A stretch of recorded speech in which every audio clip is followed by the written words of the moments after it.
मैं धन्यवाद देता हूँ और आप सभी को प्रेम नमस्कार। परमेश्वर पिता के नाम को धन्यवाद और महिमा मिले। और मैं ज्योति आंटी से बोलते रहूंगा कि आपके अंदर में, आपके जीवन में जो भी गवाहियां आंटी, आप डेली दिया करिए।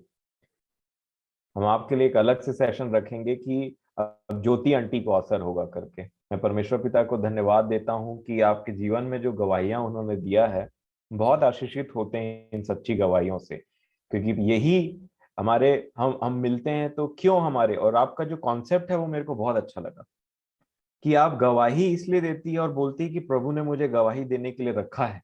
हम सबको उन्होंने उसी काम के लिए रखा है, ताकि हम है ही क्या, हमारे नाम से, क्योंकि हमने प्रभु यीशु मसीह के द्वारा जीवन पाया, तो हमारे द्वारा, प्रभु यीशु मसीह के द्वारा परमेश्वर ही की महिमा युगान युग होती रहे। मैं धन्यवाद देता हूँ। मैं बहुत ही आनंदित और प्रसन्न होता हूँ आप जब गवाही देती हैं, तो आपके गीतों के गाने से और जो गवाहियां आप देती हैं वो सचमुच हमारे लिए एक आशीष का कारण, ऐसी अद्भुत गवाही जो आपने दिया। मैं धन्यवाद देता हूँ मैं अपने परमेश्वर पिता का प्रभु यीशु मसीह के नाम से। और जो न्याय के विषय में हम देख रहे थे मेरे प्रियो, मैं भी अपने जीवन में यही बात को देख रहा हूँ। और आप जानते तो हैं कि फल लाने में थोड़ा समय लगता है। प्रभु एक माली के समान धीरज धरता है, कि प्रभु ऐसा नहीं कि आज उसने कुछ उगाया तो कल ही फल आने की चेष्टा रखे, या फिर तुरंत से वो ऐसा रखे। वो एक धीरजवंत परमेश्वर है और वो हमारी गति को बहुत अच्छे से जानते हैं। मेरे प्रियो, जब दादा ने कहा कि ऐसा हो जाता है, हम कल उसी विषय में देख रहे थे, हम सबसे ऐसा होता है। क्योंकि ना, हम ना अपनी इन आंखों का इस्तेमाल करते हैं, और बाइबल बताती है कि ये आंख वो नहीं देख सकती जो परमेश्वर देखता है। और इसीलिए मैं समझता हूं कि उतावली से कोई बात जो है वो कभी नहीं करना चाहिए। ये पहला प्रैक्टिकल अप्रोच जो होता है, उतावली से कभी नहीं बात करना चाहिए। दूसरा, कोई कुछ आकर के, एक जन व्यक्ति आकर के आपको दूसरी कहानी सुनाए ना, तो उसको भी जल्दी से बिलीव मत करिए। क्योंकि कोई भी व्यक्ति अपने बारे में कभी भी गड़बड़ बात नहीं बताता। इसको मैंने देखा है, मैंने अपने जीवन में ये देखा है। दूसरे की बात क्यों बताऊं? तो मान लीजिए कुछ हुआ और मैं किसी आपको कुछ बताऊंगा, तो मैं अपनी गलती वहां पे थोड़ी रखूंगा। लेकिन जैसे जैसे प्रभु अवसर देते हैं, हम अपनी गलतियों को सामने रखते हैं। जैसे प्रभु के आत्मा ने उबारा, मैं समझता हूं कि लोगों ने अपनी गलतियों को भी सामने रखा है। बाइबल में प्रभु के बड़े बड़े दास ने अपनी गलतियों को सामने रखा है, तो वो भी बहुत जरूरी है। और मैं समझता हूं कि हमारी जो आंख है ना, वो न्याय से ज्यादा दया में विश्वास करे। डेफिनेटली हम सही हैं, जैसा कि हम देख रहे थे, हम सही हो सकते हैं, बहुत सारी चीजों में हम सही बात जानते हैं। लेकिन उसके बावजूद भी बाइबल हमें क्या एक सजेशन करता है पता है? कि न्याय मत करो। प्रभु यीशु मसीह को पता था कि उस स्त्री ने पाप किया है, और वो बिल्कुल निर्दोष थे। वो न्याय करते भी ना तो कुछ नहीं होता वहां पे। लेकिन प्रभु ने अपने आप को सच्चे न्यायी के हाथ में सौंपा। अब भजन संहिता 43 अध्याय में एक बात लिखा है।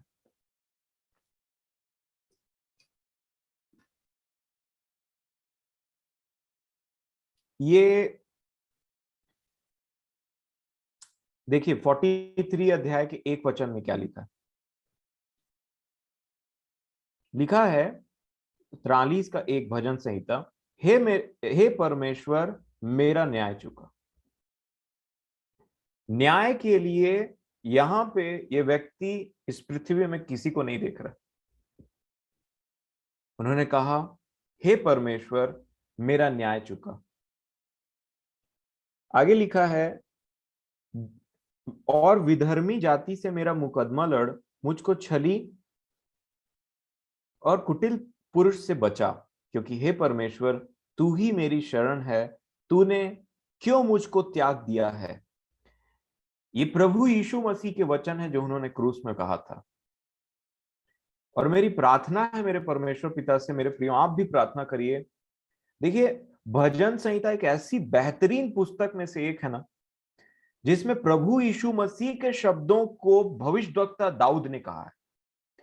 बहुत बार दाऊद अपने विषय में नहीं लिख रहे थे, वो एक्चुअल में प्रभु के विषय में लिख रहे थे। और इसीलिए जब लिखा जाता है, जब उस बात को पौलुस ने भी आगे कहा था, नए नियम में आप पढ़ सकते हैं कि दाऊद का तो शरीर सड़ गया और उसकी कब्र भी है, उसकी कब्र विद्यमान है।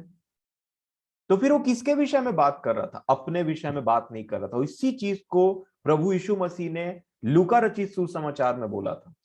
देखिए लूका 24 अध्याय और उसका 44 वचन मैं पढ़ना चाहूंगा।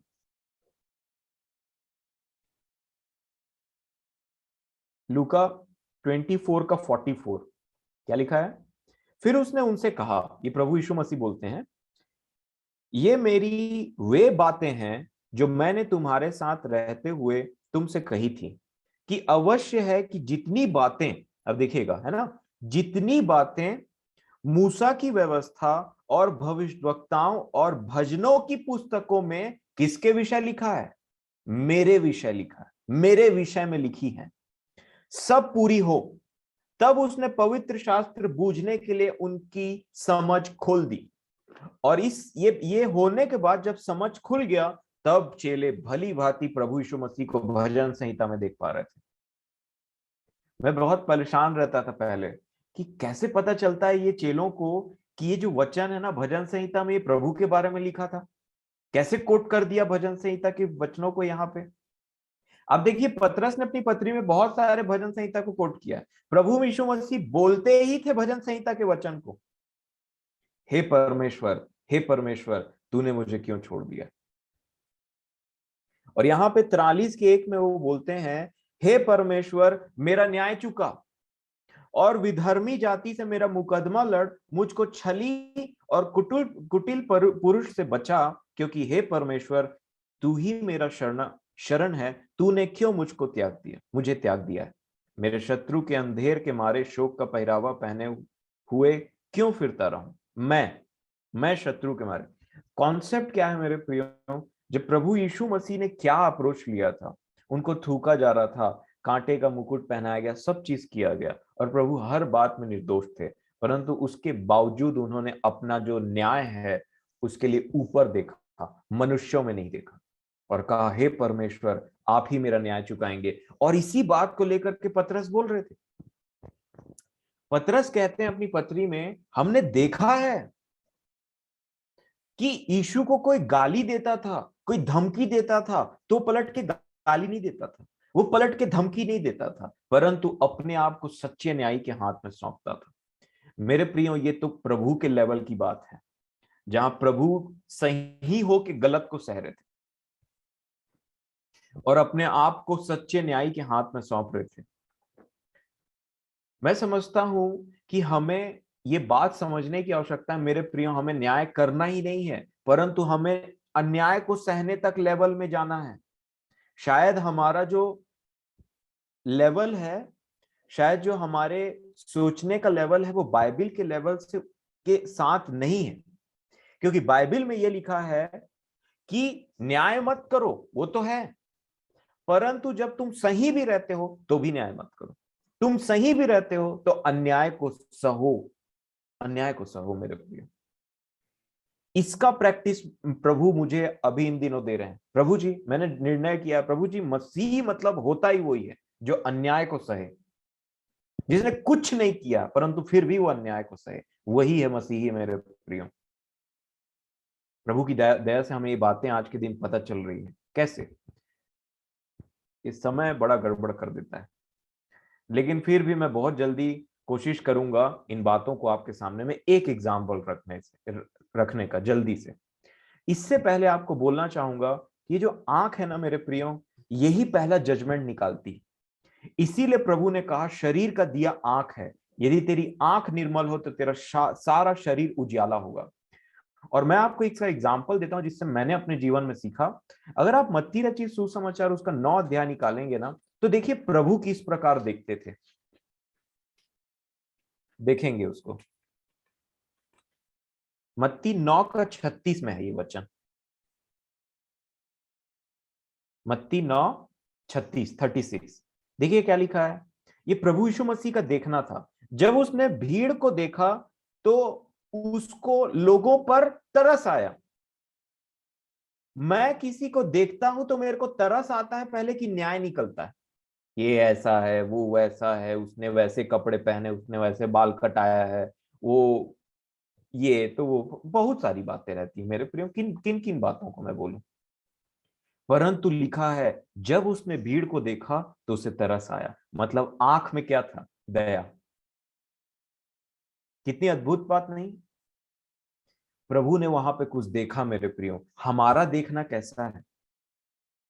प्रभु ने कहा ध्यान दो कि तुम कैसे सुनते हो, और प्रभु हमको ये सिखाते अपने चाल चलन से, ध्यान दो कि तुम कैसे देखते हो।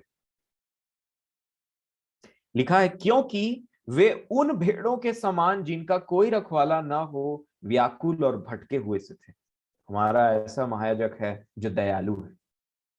देखिए इंसान में क्या देखा, इसमें आप विचार करेंगे ना तो आपका माइंड बॉगल हो जाएगा। आप हिल जाएंगे अंदर से कि प्रभु का देखना ऐसे था कि मानो भेड़ के समान भटके हुए हैं। इंग्लिश में लिखा है harassed, because they were harassed and helpless, ऐसा लिखा है कि कोई मानो उनको हैरेस कर रहा हो और वो हेल्पलेस हो। ये प्रभु का देखने का तरीका है मेरे प्रियो। उन्होंने किसी की जाति, किसी के कपड़े को नहीं देखा, परंतु भीड़ को देखा, और भीड़ को भटके हुए भेड़ के समान देखा, भेड़ों के समान देखा। मैं फिर से पढ़ूंगा 36, लिखा है जब उसने भीड़ को देखा तो उसको लोगों पर तरस आया।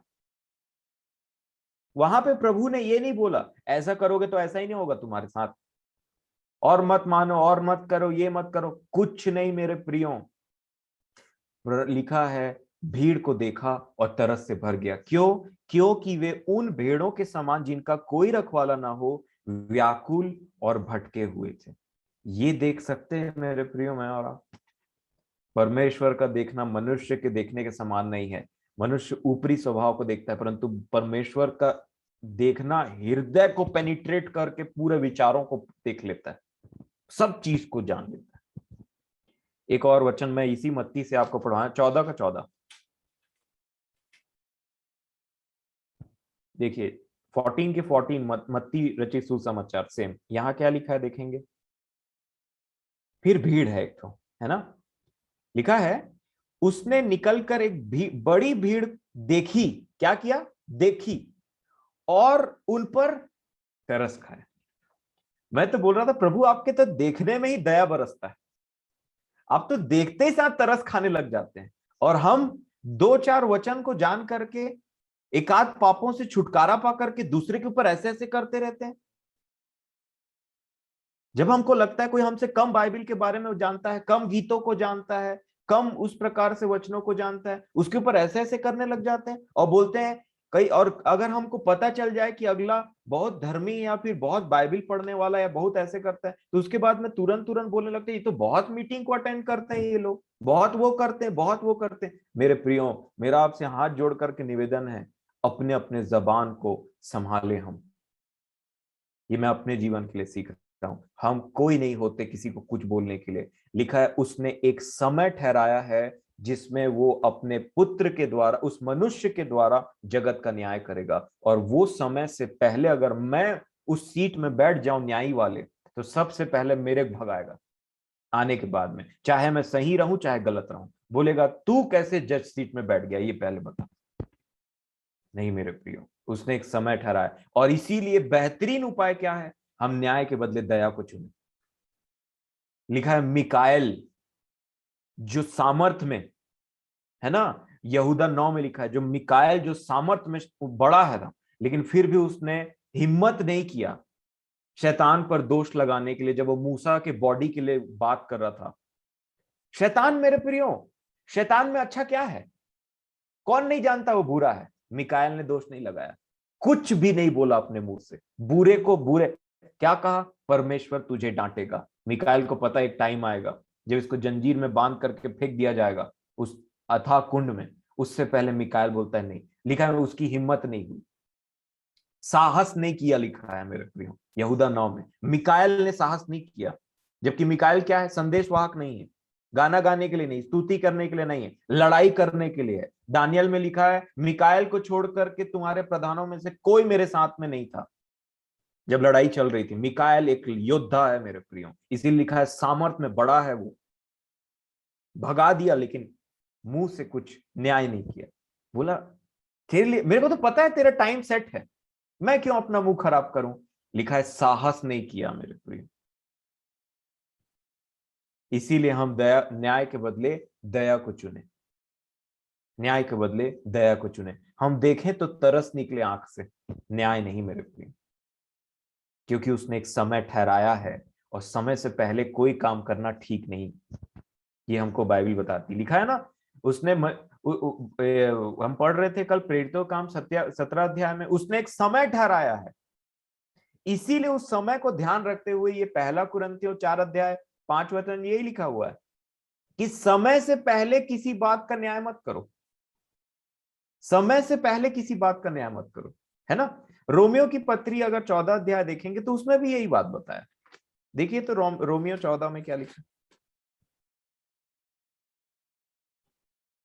कौन कैसा कपड़ा पहन रहा है, कौन क्या खाना खा रहा है, कौन कैसा बाल कटा रहा है, ये सब चीजों से हम भरे रहते हैं, परंतु ऐसा ना हो।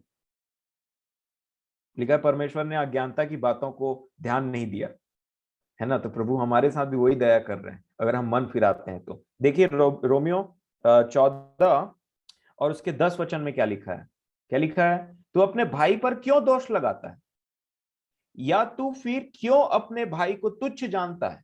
हम सब के सब परमेश्वर के न्याय के सिंहासन के सामने खड़े होंगे, सब के सब खड़े होंगे। लिखा है, क्योंकि लिखा है, प्रभु कहता है मेरे जीवन की सौगंध कि हर एक घुटना मेरे सामने टिकेगा और हर एक जीव परमेश्वर को अंगीकार करेगी। क्या लिखा फिर 12 वचन में, इसलिए हम में से हर एक परमेश्वर को अपना लेखा देगा। वो भी देगा, तू भी देगा, मैं भी दूंगा, सब देंगे। अपना लेखा ध्यान दो। इसीलिए प्रभु वो जब हम लेते हैं ना तो दूसरे के जीवन को नहीं देखते, अपने जीवन को देखते हैं। वो कॉन्सेप्ट ही वही है, हमने कल देखा है। अपने आप को एग्जामिन करो कंटिन्यूअसली, अपने आप को परखो मसीह में हो कि नहीं, अपने आप को परखो विश्वास में हो कि नहीं, दूसरे को नहीं। आगे क्या लिखा है 13 वचन में, अतः आगे को हम एक दूसरे पर दोष ना लगाएं, पर तुम यह ठान लो, ठान लो। देखिए हम कितना भी कुछ भी बात ठान लें, लेकिन परमेश्वर पिता हमको स्थिर करते हैं। हमारे ठानने न ठानने से कुछ नहीं होता, लेकिन ठानने के बाद में प्रार्थना करें, उस चीज को लेकर, उस निर्णय को लेकर के जाएं, तो उससे बहुत कुछ होता है। क्यों? भजन संहिता 17, भजन संहिता 17, देखिए ये क्या लिखा है यहाँ पे, दाऊद की प्रार्थना 17:3, भजन संहिता 17:3।